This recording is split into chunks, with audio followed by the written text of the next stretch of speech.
Tumefungiwa njia mkuu mheshimiwa. Hakuna njia ya kwenda sokoni, hakuna njia ya watoto kwenda kusoma, hakuna njia ya kwenda kufanya biashara, maana si biashara zetu ziko huko. Huyo mtu ambaye anafunga barabara azifungue ndani ya masaa 48. Ni malalamiko ya wakazi wa kata ya Makwale wilaya ya Kyela mkoani Mbeya baada ya kufungwa kwa barabara za kijiji na mtu anayejulikana kwa jina la Isa Mwashinyanga, huku akiwatishia wananchi wa kijiji hicho kwa bunduki, hali inayohatarisha amani kisa kuibuka kwa mgogoro wa ndani wa kanisa la Baptisti Tanzania.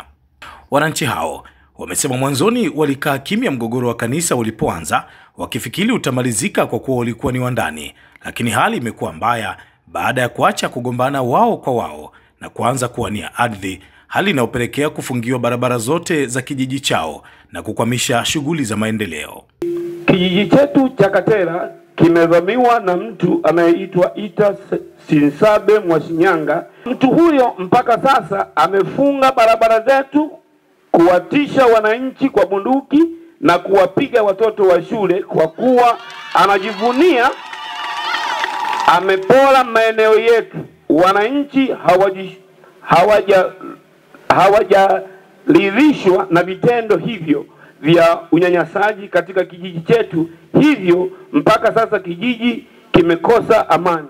Tulinyamaza toka mwaka 2018 walipoanza vita, tukajua ni ndani ya taasisi.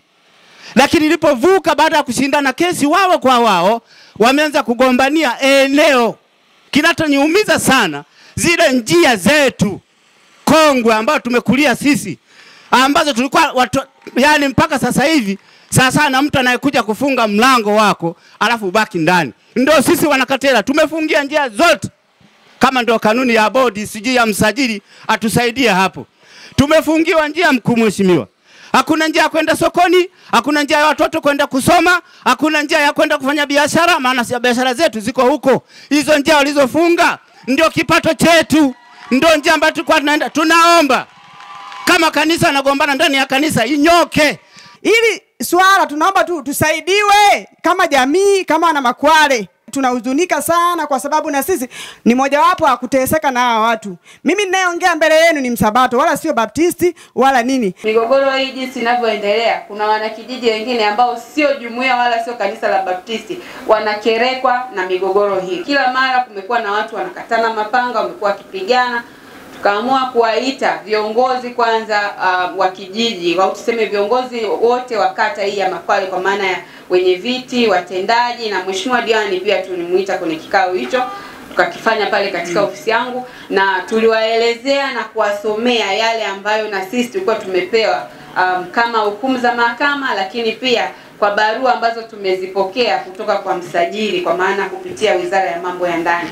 Leo inawezekana ikawa ni siku nzuri ya kutengeneza amani ambayo kwayo ilipotea kwa kipindi kirefu.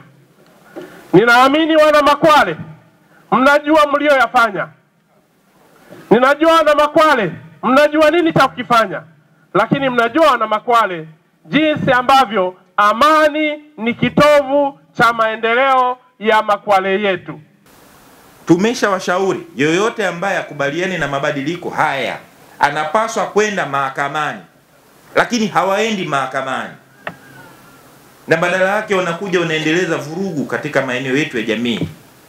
Ndugu zangu Wanakatera, tusiruhusu watu wenye maslahi binafsi kwenye jambo hili wakachochea vurugu katika jamii yetu. Ndugu zangu, masuala ya dini na imani ni masuala muhimu na nyeti katika usalama wa taifa letu. Tukiruhusu watu wakiwa wanang'ang'ania kupewa madaraka na nguvu za kisheria bila kuwajibika kisheria, wanaweza kuwaingiza wananchi kwenye matatizo alafu wasiweze kuchukuliwa hatua zozote. Nitoe maelekezo yafuatayo kuhusiana na jambo hili.